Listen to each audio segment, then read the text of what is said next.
Hello, আসসালামু আলাইকুম। কেমন আছেন আপনারা? সবাই ভালো আছেন? আমি আল্লাহর রহমতে ভালো আছি। যে যেখানে আছেন ভালো আছেন। তো এই সকালে উঠলাম, উঠি নাস্তা টাস্তা খাইলাম, খাওয়া দাওয়া করি, ঘরের টুকটাক কাজ শেষ করলাম। শেষ করি আসা কুড়া বাসা হলাম, কী করবো রান্না হোটেলে লুচি এই দিয়ে দেশি আলু দিয়ে নিই, এই দিয়ে মুরগির মাংস দিয়ে রান্না করবো। দেশি মুরগি ফালা, ঘরের ফালা মুরগি, দেশি মুরগি দিয়ে রান্না করবো।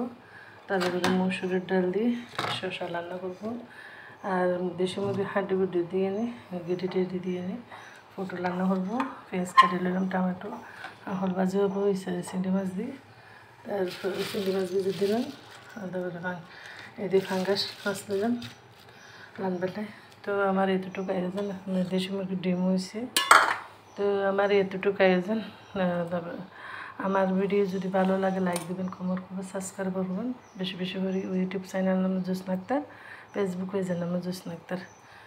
তো আমি রান্না শুরু করি, ভাত বসাই দিলাম, ভাত গেছে আর টুকটাক জিনিস আসলে গরম সরম দিয়ে গেলাম। তো এই আমি রান্না শুরু করি এখন।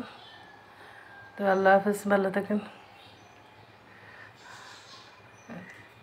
শসা, পটল, পেঁয়াজ, টমেটো, আলু, দেশি আলু, কাঁকল, দেশি মুরগি, মাছ, চিংড়ি মাছ, মসুরের ডাল, তারপরে মুরগির ডিম।